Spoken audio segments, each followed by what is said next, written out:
to the Knitting Spring podcast. This is a surprise episode. My name is Tonya. I am thinking this is going to be a long episode considering I haven't been here in a year and a half or so. I've been away a while. I know, as many of you know, I have back problems. It prevents me. I get tired. I've been really wanting to sit down. I miss doing this terribly. And finally, today I decided excuses are for the birds, and no matter what my tiny 300 square foot apartment looks like, I'm going to do this. No matter what I look like, I'm staying at home, and I know when we're all at home, we like to be comfy and cozy, and I know some people want to wake up and put on makeup every day, etc. I'm the opposite. One of the best things for me being at home is I don't have to wear makeup except for today. I haven't put makeup on and it feels good. I clean my face as I normally would, but I don't put makeup on. Maybe this is TMI. What makes them happy. I am a little bit on the bohemian artsy side, so I'm a professional when I go to work. I believe in that, but I'm definitely on the bohemian artistic side when it comes to various philosophies in life. So the first thing I want to talk about is my finished object that I finished since the last time I've seen you guys. It is the Hawthorn Tea. I'm sorry I'm looking down. I didn't write down who created the pattern, but I don't know if you'll be able to see, but I added beads into the lace portion. Please excuse me. You can see them right here, down here, but many places in the sort of that heart pattern is where I added. The sweater does not call for beads, but I did add beads. I like to add beads whenever I can, and the yarn that I used is Legacy Knits in the Mayer colorway, and it's a fingering weight. I can't remember if it was Cozy Toes or Steel Toes. Probably, I'm not sure. I don't remember. I finished this last fall and I absolutely love it. This is the requires t-shirt length short sleeves. A lot of my tees I usually go down to the elbow. But this one I wanted to make it a little bit shorter, a little bit something different for what I have in my wardrobe, but this has gotten a lot of wear. In the last, I guess, 6 months that I've finished it, I finished this last fall, and I'm loving it. It goes with a lot, but my handmade sweaters are really easy for me to incorporate in my wardrobe. My basic wardrobe, if I had one thing to wear every day, it would be my beta pants. They're these, they call them dress yoga pants, and they look like dress pants, but they're comfortable, and a black t-shirt. That would be my everyday wardrobe. If I wore nothing else and I could only wear one outfit, that would be my wardrobe. So that is really the basics of my wardrobe. And as you can see, I'll put this. For work, I wouldn't wear a t-shirt underneath this. This is just because I'm home today. I would wear a tank top underneath it and go to work. The other thing I'm going to show you guys saw this the last time I was on is my exploration station shawl. But if anybody's new or you didn't watch, I use this thing more than anything. Caveat, please excuse for my eyes roaming around. I'm filming at a different place than I normally film. I keep looking at the numbers that are recording at the top of my iPad, my yarn stash behind me, and so I apologize for roaming eyes, which you could take that in all kinds of different scenarios, but let's go to whips now. My first thing that I have on the needles that I'm going to share with you is Pure Joy by Joji Locatelli. And a lot of these things that I'm going to be showing you today are things that have been bringing me comfort. I really enjoy everything, I think, except for Pure Joy by Joji Locatelli and Le Pouf by Beta from Hedgehog Fibers. They were all on my needles, but the other day I just needed something shawl-like that was garter, and I was watching a rerun of an old podcast, and someone mentioned this, and I'm like, this is perfect. It might have been the Grocery Girls. I think I was watching back episodes of the Grocery Girls. And which is great about these podcasts. I live alone. I get to talk to my friends. I get to FaceTime with my friends. Things like that. There's an idea in the work for a social distancing get-together that I have with a friend of mine that's in the works. We'll be able to be away from each other but near each other to have a conversation. And so those kinds of things are the things that I'm working out. But at the same time, I'm a huge homebody, and I enjoy being home. Now, don't get me wrong. I always laughed and said I could live in isolation. That's not true. I think I said all those things when I was overwhelmed by a crowd or loud noises or something like that. But this situation's proven totally untrue and probably even unrealistic in the time that I would make a statement like that. I miss my friends. I miss just giving somebody a hug, putting yourself arm in arm with somebody,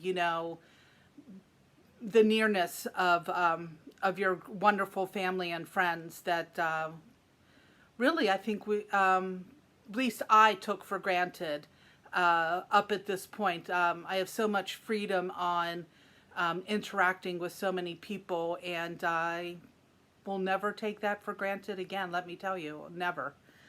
Anyways, I think this is going to sort of be a stream of conscious in and out sort of discussion.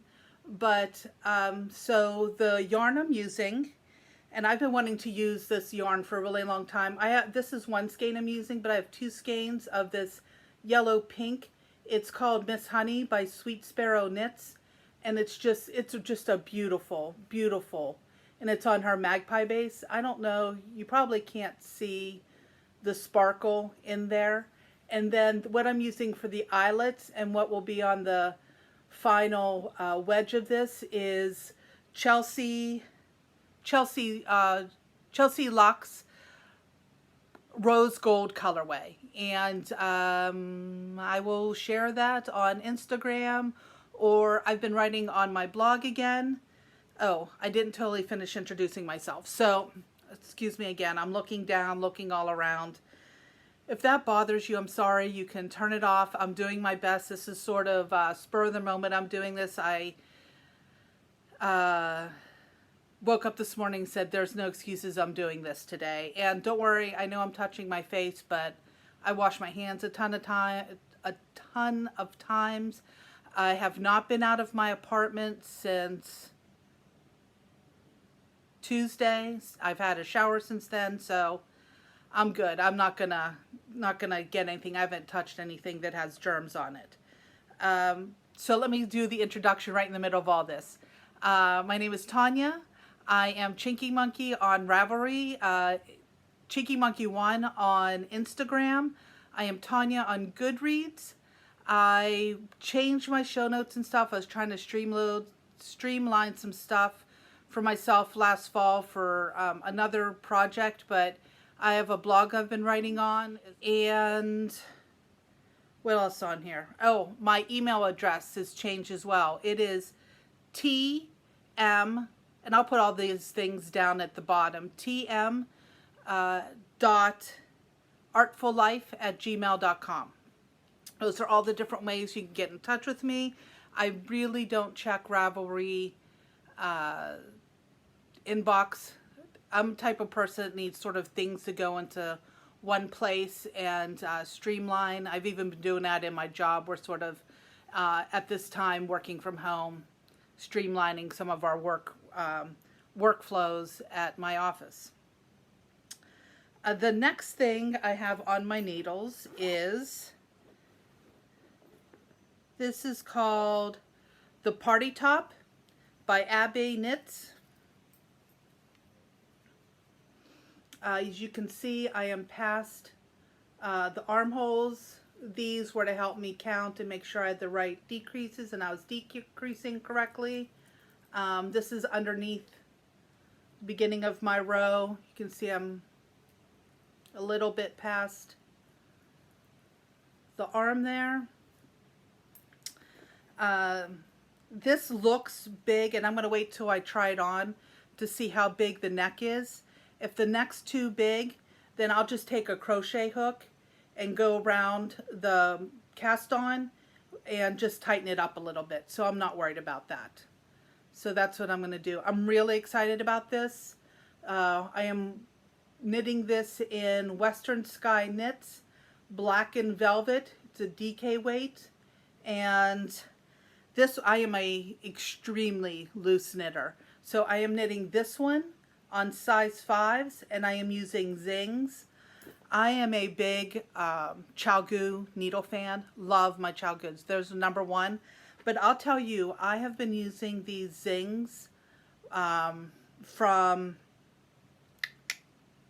Knitter's Pride. Yeah, Knitter's Pride Zings. This might even be the size 5 that I have. I absolutely love them. And I would say these are definitely a new second favorite. I am doing, I call it my austerity year, where I decided this at the end of last year. I really wanted to stream down my purchasing to absolute necessities, sort of to clean the slate, and if I need something, I'm trying to make it only absolute necessities. I didn't have, or they were somewhere else. I absolutely could not find a 32 size 5 needle to work on that, and that's what I wanted to do for that. Okay, I'm sitting on the floor and I'm putting everything on the floor. Roaming eyes, what can I say? And I'm probably looking like I'm not looking at you.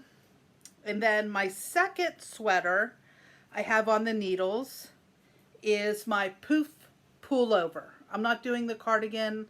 I have a few cardigans. They're store-bought. I really don't wear them that often, so I'm not going to really knit too many handmade cardigans, but I wear my pullovers a ton, especially the short sleeve ones. I run hot. My office runs hot. We're on the south side of the building. So here's my Le Poof.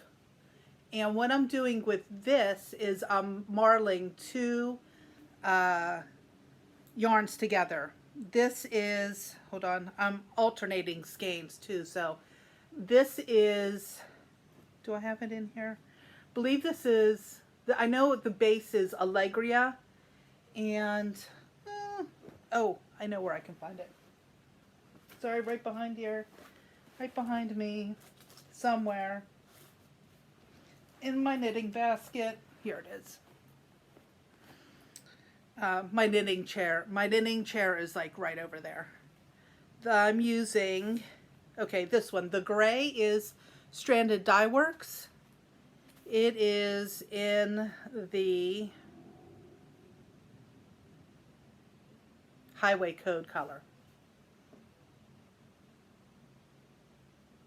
And then my purplish color, and then one of the reasons I chose this is I didn't want this to be a total purple sweater. I have a lot of them. I wanted something a little bit different, but this is Manos del Uruguay, Allegria, and it is in the Antigua colorway.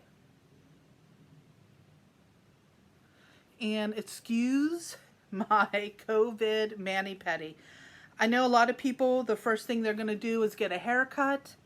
The first thing I am going to do after all of this is get a mani-pedi. That is my absolute very first thing that I'm going to do is get a mani-pedi. Okay. So I am marling this. This one, I am using size 6 Knitter's Pride. These I've had, right? These are Knitter's Pride? Are these? No, these are my size 6 32 Chalgoos. So these are my absolute favorite needles of all time. Sorry, there's all kinds of strings because I am knitting helical knitting. Wow, that's hard to say. But that's what I'm doing, and I'm marling those two yarns together. And the party top is supposed to be a short sleeve, but I'm going to make that a long sleeve.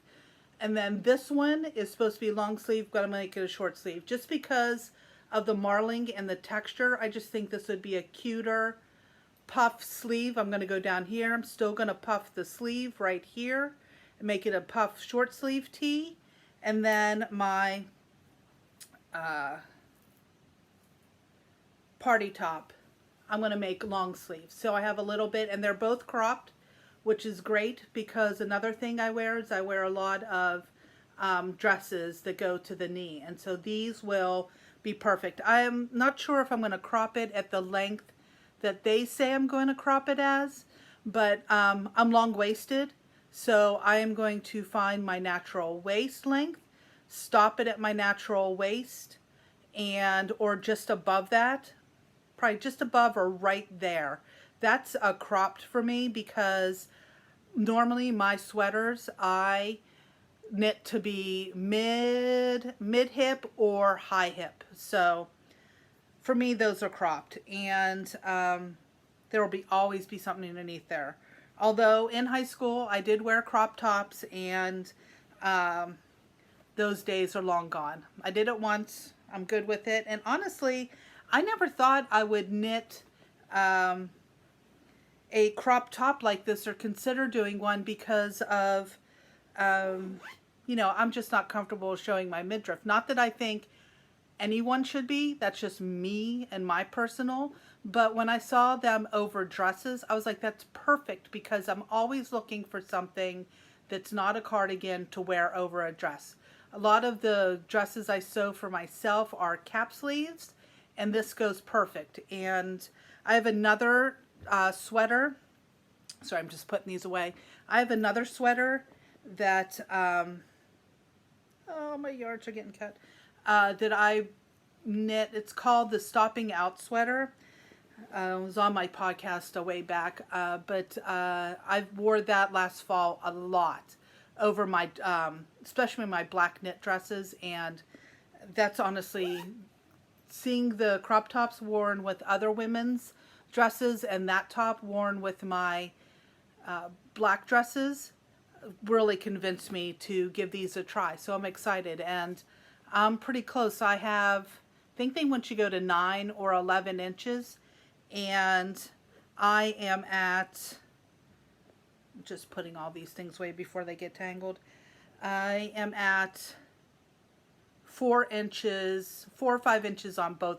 4 inches probably, no, 3 inches on the party top, and I think I'm about 4 inches on the poof sweater. So not too far. Normally I knit 17 to 19 inches on my sweater, so a lot shorter, 9 to 11 inches. What else am I knitting? I am also making a pair of,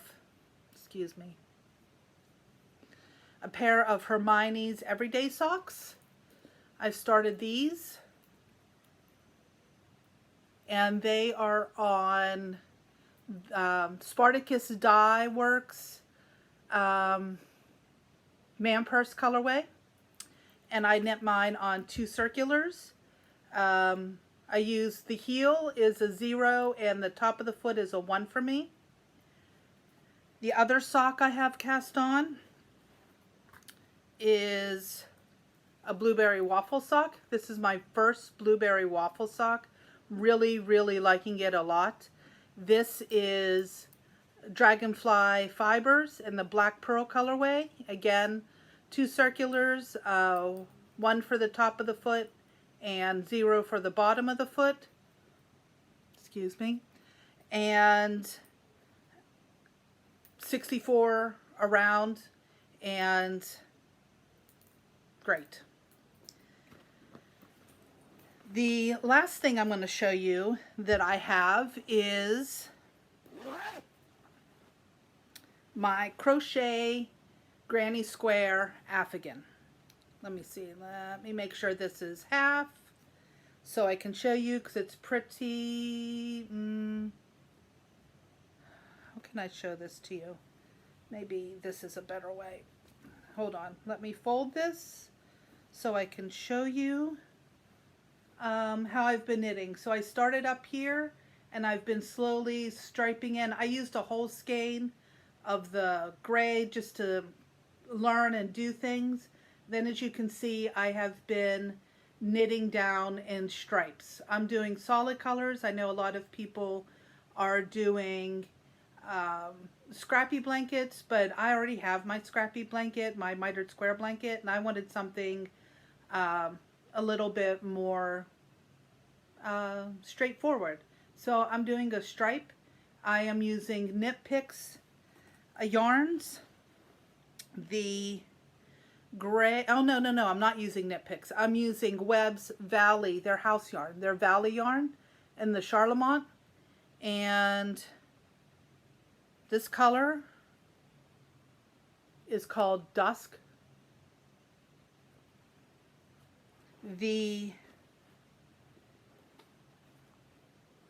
Hold on, looking in my giant bag here.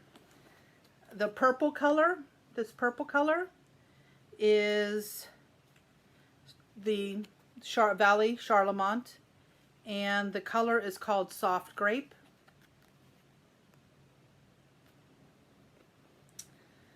The little bit lighter gray, I have 2 in here.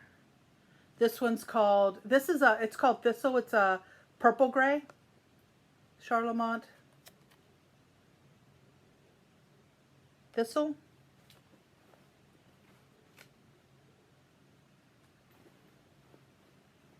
Oh, and I am using a Knit Picks for the light gray, using gloss fingering, and this is in the sterling colorway, right there at the bottom, sterling.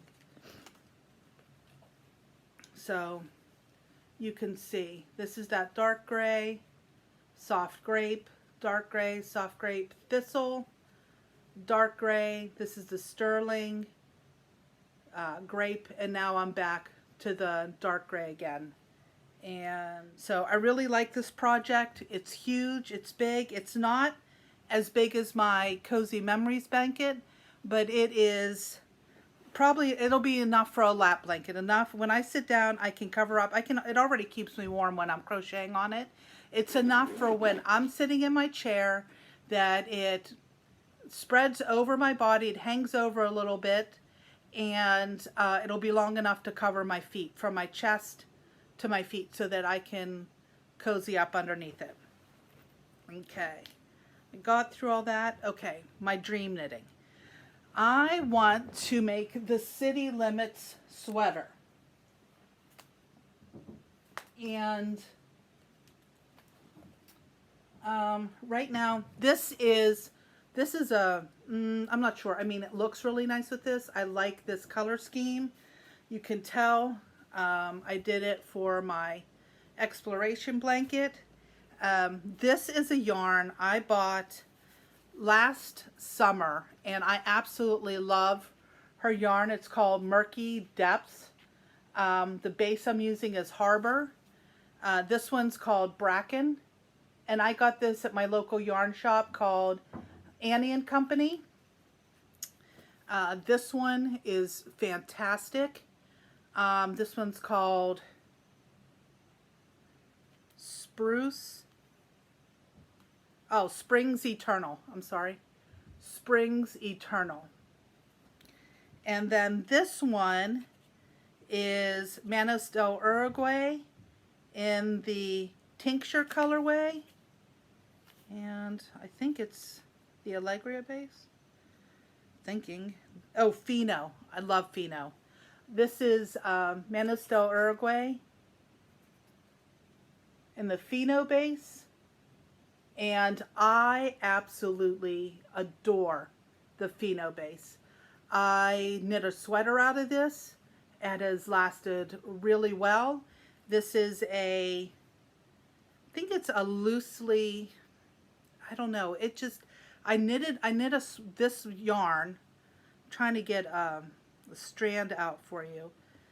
I knit this on 8s and made a sweater out of it. Man, did that knit up beautifully. It is light and airy, but keeps you warm. I just absolutely love this base. Love this yarn. I love the colors. I really want to knit a sweater out of this in black. And then this turquoise is an if on here for the, what is it? The City Limit sweater. In my stash over in my bins over there, I have a sandy color in Malabrigo, and I also have, I think it's called Sea Life or something like that, and a Miss Babs. It's these. This looks pretty minty. This looks kind of minty on screen, but it's more blue than green. And this is called Water Green. It's Malabrigo Water Green. And the other one I have is Malabrigo. It's called Sandbank. And then I said I have a Miss Babs. What I'm going to do is I'll just make little balls out of these 3, knit them up in a swatch to see which one I like that'll go better. And then I will see which one I want to use. The other ones are just in stash, and I haven't pulled them out because I'm not ready yet, and I'll do that when I'm ready. Okay. Oh, the other sweater I want to make is the Sunday Tee in, is this the one? Yes, the Sunday Tee by Petite Knits, and this is my Volan Vine in the Resand colorway. So that's what I have planned to cast on once these two are ready to do that. So this is my I want to knit right away. That's my inspiration if I want to go to. These yarns were in there. So these are ones that I either have planned. I have this is my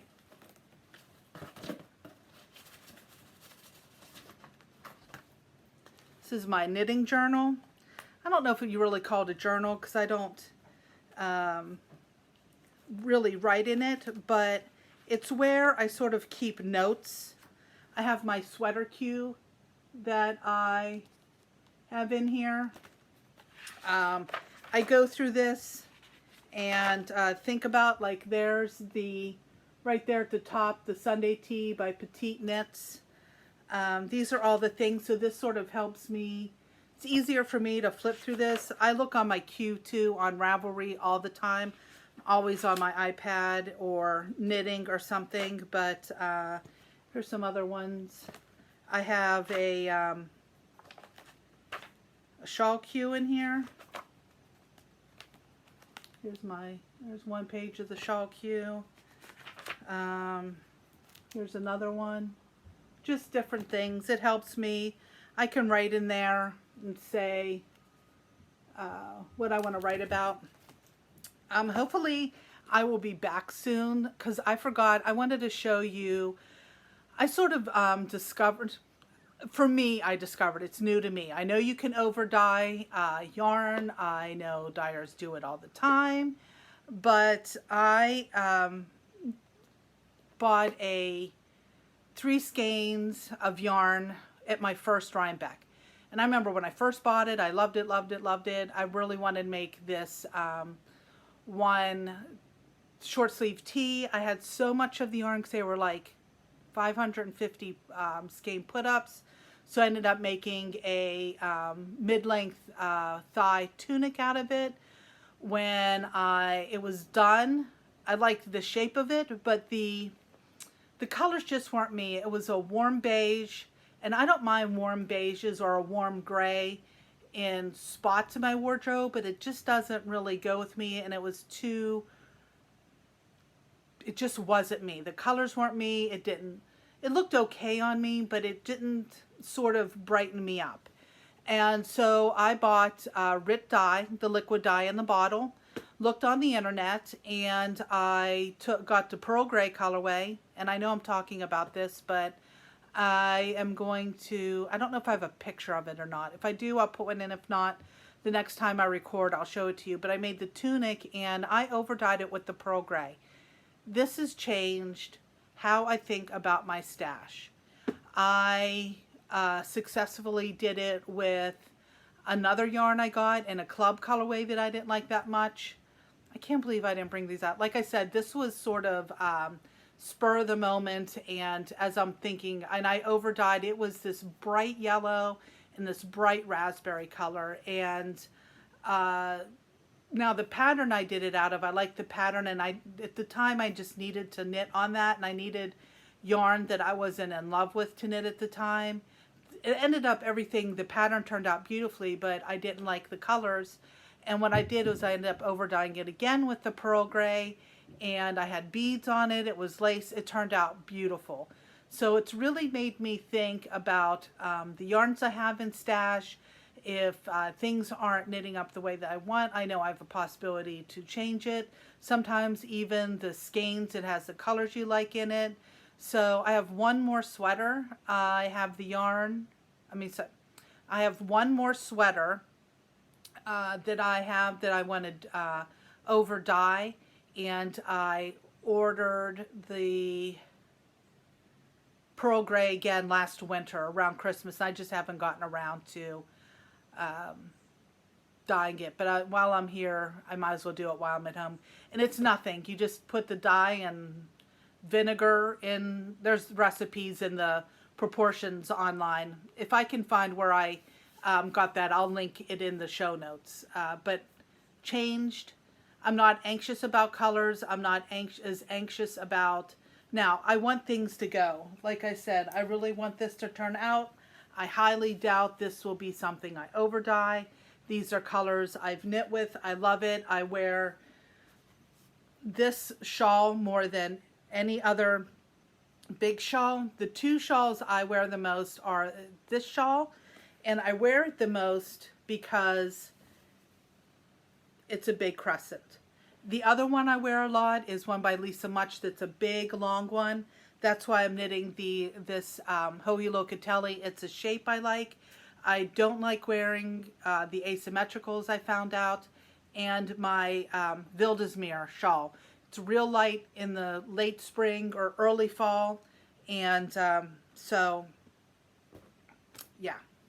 Moving on. Okay. On my blog, I have written about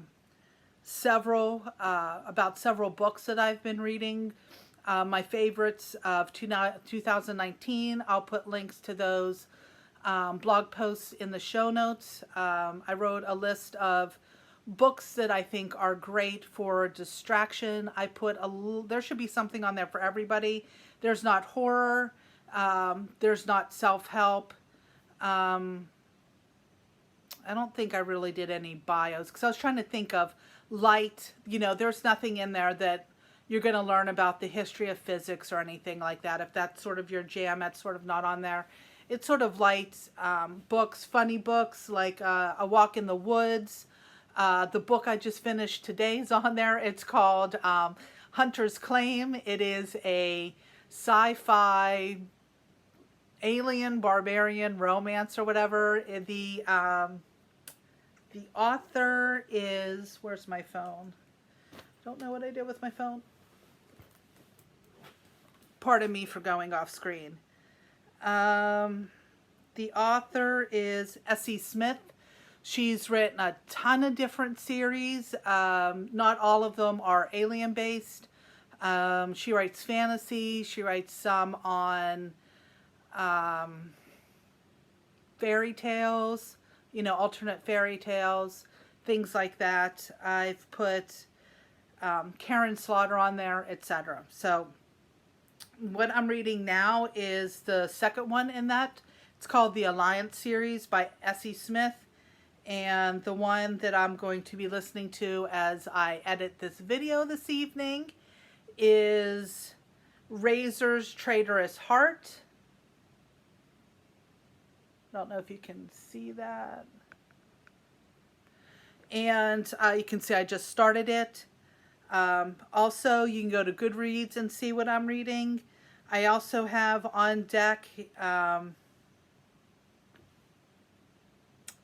The Venetian Betrayal by Steve Barry.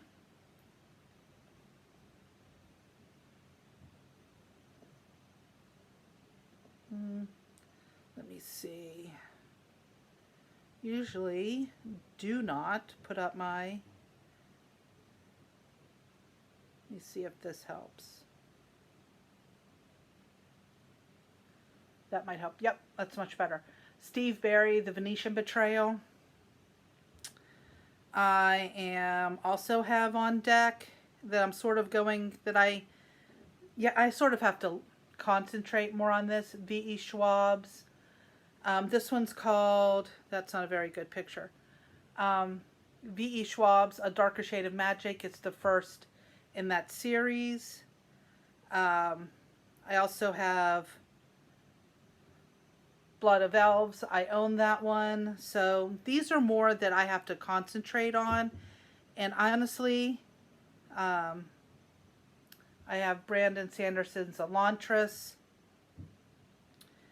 And what else? That's it. Like I said, I put that list together because I keep finding my mind wandering. And if my mind wanders on some of these books, it's, you're not really missing a lot of a plot point, you know what I mean? And some of these other ones that I have, that I showed you on my phone, take a little bit more thought, a little bit more concentration on. Steve Barry, I've sort of been alternating with. It's his Cotton Malone series. I've read the first two, Venetian Betrayals #3. That's the other one I can sort of go to. But that's it. It's sort of those light and fluffy and the Steve Barry novels that I've been going to. I'm very lucky. I have a job. I'm working from home. I know I'm lucky. I can get things delivered, and everyone in my family is safe and healthy. The news here, I live in New York City, if no one but knows, by the way. I live here in New York City, right in Manhattan, on the Upper East Side. It's tough. It's weird. I started staying from home a little bit earlier. I have some back issues, and I have a heart murmur, so those things I need to be cautious of. I'm very cautious. I'm healthy. I'm doing my social distancing. When I go outside, I walk. I don't touch anything. I don't get near anybody. I do my mile walk. I get outside. I get some fresh air, and I'm good to go. So I'm very lucky. It's tough. It's hard staying home all the time, especially even though I'm a big old introvert. I'm a huge homebody. Just being able to go out to a Starbucks and grab a flat white, or you want to go down to a local bodega and grab, I don't know, a sweet treat or some different kind of soda that you have in the refrigerator. Asking friends, or friends asking you if they want to go to dinner or hang out, or browse a yarn shop. I mean, there's a ton of stuff, and even though I'm a huge homebody and this is a little bit easier for me, it's even tough for me. I mean, yeah, and at first, I'm still a little freaked out, don't get me wrong. I am not, by any means trivializing this pandemic, but it's gotten easier for me. I was a borderline germaphobe anyways at the beginning of this, so I always already had a bunch of hand sanitizer, Clorox wipes, all that kind of stuff. I used alcohol in my various artworks, and I had that around, but yeah, I don't think I left my apartment for 2 weeks when this first started. I was freaked out. I was worried, and we didn't know where it was going to go, what was going to happen. I love our governor, Andrew Cuomo. He is a brilliant man. He is a truthful man. Another thing, I don't go around and read all the news outlets. Like one of the things I do at lunch or in the morning before work, typically after work, is flip through my different news outlets. I'm a big New York Times, Washington Post person, and then I have a Google News feed that I'll go through. I've stayed away from all of those. The only thing I do is watch Governor Cuomo's daily briefing to keep up what's going on. Here in New York, we got another month.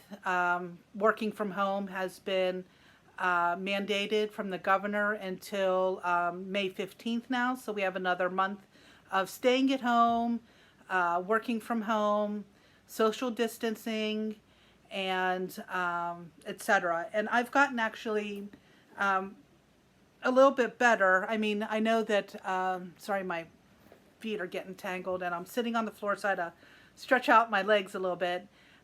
It's tough, it's difficult, but I'm really taking it in stride. I thank God for the knitting community, for all the different podcasts that are out there, being able to laugh and cry with everybody that comes on, being able to knit. Knitting is just, even though it's sort of hard in a way to knit, it's also grateful to knit, to have that. I find myself putting my knitting up and down. Sometimes I feel like I'm just sort of need to put on. So TV shows that I've been putting on when I can't, my mind just won't settle and I can't listen, is these are things, there's only one on here, is Making the Cut, which I'm a huge Hootie. I'm a huge Heidi Klum fan, and Tim Gunn. I really love them. I don't watch Project Runway anymore. I watch Making the Cut, and I've really enjoyed it. I've also watching reruns of Bones. I absolutely love that series. I love the Kathy Reich series. The actual books, the Temperance Brennan book series by Kathy Reich. I like the Bones TV series that came out, so I'm rewatching that. There's a ton of seasons. I own all of them, so it doesn't matter. But they're also on Amazon Prime if you have that. I'm also watching The West Wing. That's another favorite TV show of mine. And I've reruns of Top Chef, and there's a series that came out a couple years ago, I guess now. The third season came out, and it's called Killing Eve. This won't be for everybody, but I love the series. I love the actresses in it. I love the writing. And I love the intrigue. So for me, it's a really great story. I really like it. I just bought the season pass for season 3. I own season 1, season 2 for that. A few things. I wanted to look up a couple things that that I wanted to share. I'll look for them. One is this sweet potato corn sort of skillet dinner, and I don't know if there's black beans or something in it, but it looked excellent. I'm partial vegetarian. I say that because I don't cook a lot of meat at home, but I am not a vegetarian. I'm not a vegan. I'm an omnivore, but I do. Please excuse me. I do cook a lot of vegetarian at home. I'll never be vegan. I love my dairy products. I could give up eating meat, but I could not give up dairy. That's just one thing I know for sure about me. I'm just being truthful. I don't mind eating vegan foods. My brother and sister-in-law are vegan, and they've made quite a few dishes that are delicious that I've incorporated in to my diet. And so I'm not opposed to anybody being any of those things. I just know myself. I know who I am. I'm very self-aware, and I know what is realistic for me and my life. I did make slow cooker tikka masala. I'm also made slow cooker pork tenderloin. That one, the thing that I added different, they had you put in red potatoes and carrots, but I added in apples as well, and there's a balsamic vinaigrette glaze on there. I will link to all of those, and I'll link to my food board on Pinterest. I have a huge food board on Pinterest. I love doing that. I love collecting recipes. That is a hobby that I can say me, my dad, my brother, we all participate in. We all like cooking. We all, I can say we're all really, really good cooks. Both of my grandparents, my mother, my dad, they were all, my dad's a great cook. Both my grandparents, grandmothers, my grandfathers didn't cook, a different generation, but both of my grandmothers were excellent cooks. I can say I would go to a family gathering and there was never a bad meal. So very lucky with what I grew up eating. So I'm going to look for that because I want to make it. It's on my list to make tomorrow for the weekend. So I will look for that. It looks absolutely delicious. I think you don't have to add in sour cream. I'm part Hungarian and Polish. Sour cream is a huge part of our diet, and it was used a lot growing up, so it has some sour cream in there, but it looks delicious. I'll put it in, and if you don't make it, I'll make it. And then the last thing that I want to make, and I've just been craving this, is I don't know if any of you have had that, what's it called? Eclair cake, the dessert cake. It's called Quick. You use, it has graham crackers, instant vanilla pudding, milk, Cool Whip, and chocolate frosting. You take the graham crackers, you put it down, you put half of the Cool Whip pudding mixture down, you put the graham crackers, pudding mix, the rest of the pudding mix, the graham crackers, you put that in the refrigerator for a little bit so everything hardens up, and then keep your icing, or you can make your homemade chocolate frosting you want. You can make all the whipped cream, everything if you want to make from scratch. I'm doing it the boxed way. Not that I am opposed to doing it the from scratch way. I love making scratch pudding. Butterscotch pudding from scratch is one of my all-time favorite things that I make. I found it in Bon Appetit. As I'm watching this, I'll remind myself, because I go through and watch and edit this, so I'll remind myself to do that. I'll put the butterscotch recipe. I really like making things from scratch, but I just bought all the stuff from the grocery store. I'm on hold a little bit for that because they didn't have any Cool Whip at the grocery store. That's another new thing is having, I think this is a really teaching us about self-gratification and instant gratification. So I'm waiting for a Cool Whip to be delivered to me. That's the only thing that's hanging me up. Or, you know what, if I also have in my cart to get heavy cream, so whipping cream, heavy whipping cream. So one way or the other, I'll be able to have that dessert within the next few days. Let's see. I think that's everything. I think I've gone on. Wow, I've only talked for an hour. I really thought this would be like a 2-hour podcast. I wasn't sure really where this is going. Oh, a back health update. One of the reasons that I sort of skipped podcasting, the last one I was going to make in December / January 2019 is I recorded, but there was no sound, or it was off. It was out of sync. And no matter any of the sort of tips and tricks that I looked up on the internet, I could not get the sound back in sync. At the beginning of that year, I switched my neurologist, not neurologist, but my pain management doctor.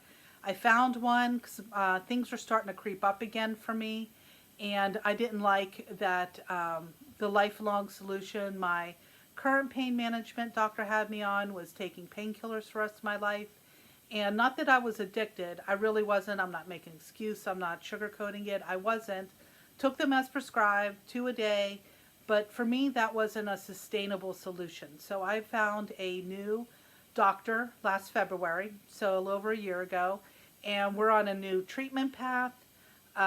Right now, I have to be on pain medicines right now because I can't go and see her and be on the treatments I've had to get. I had to, just to let you know, if you want to know about them, if you don't like hearing about medical procedures, you can turn this off because after this, I'm going to bid everywhere one farewell and sign off.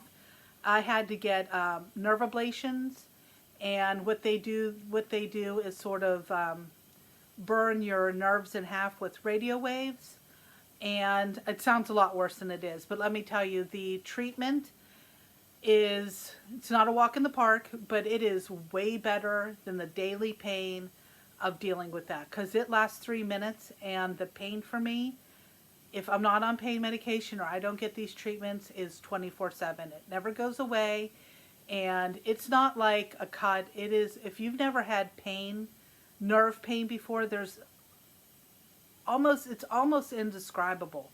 It is intense, but it is dull, and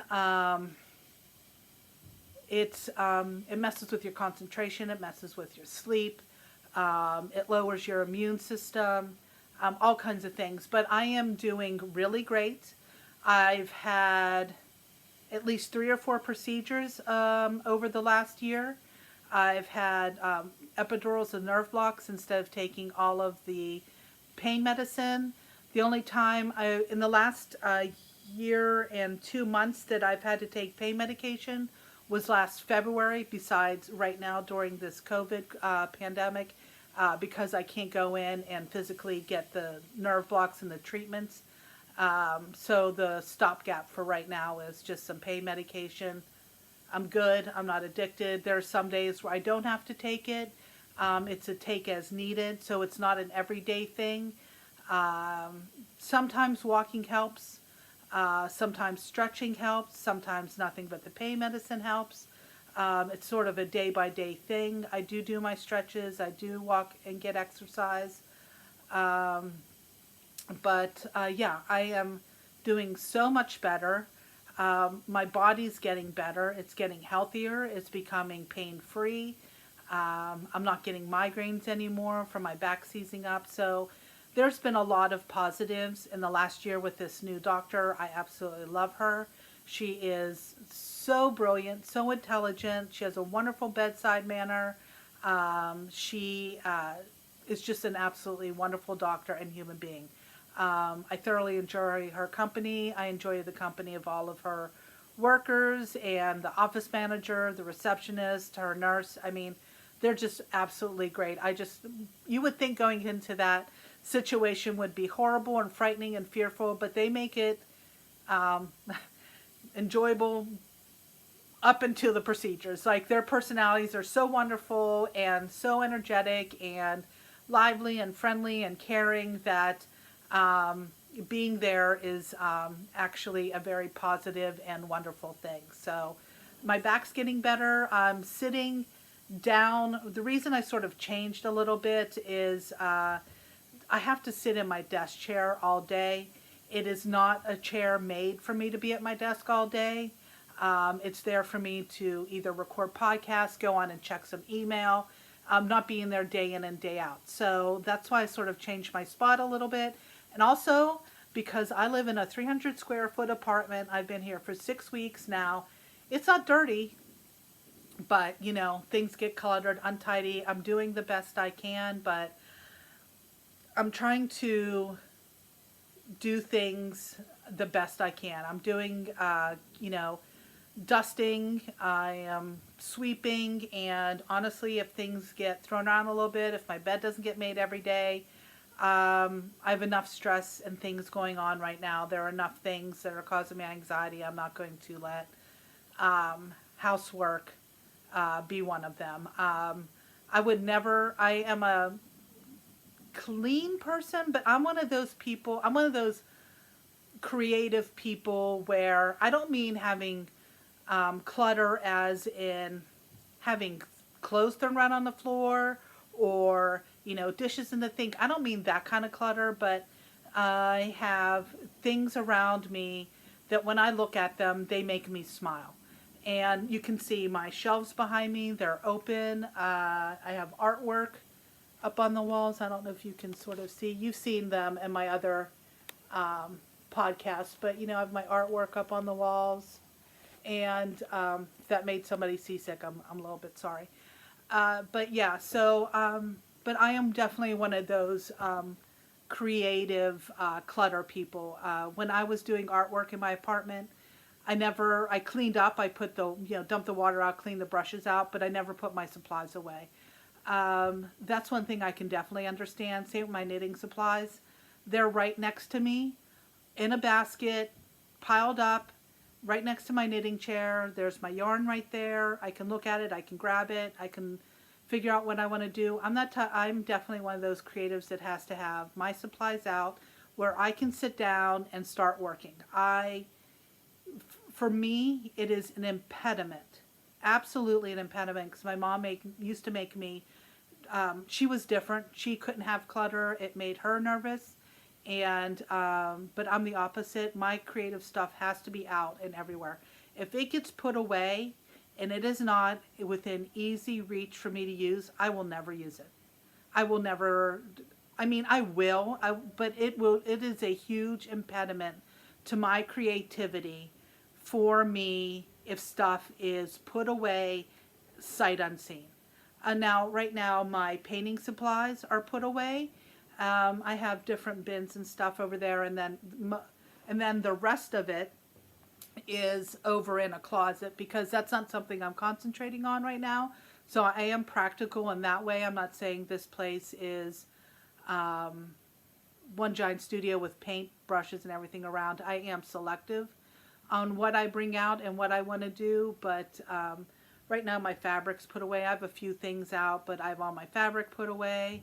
And I just sort of, the things I know that I want to go to now, if I want to sew on something, then that project will be out. The pattern's out, the needles are, the sewing machine's out, the scissors are out, the thread's out, all those sort of things to keep me going, and it helps keep me motivated. I know other people need that stuff put away at the end of the day, but that's not me. But yeah, that's maybe a little bit more than I said I was going to talk about, but yeah. Okay, so, and let's leave it more on a positive note, but I'm loving what I'm doing. I'm happy, I'm healthy, and it's been great sitting with you all again. And I'll talk to you soon. Bye.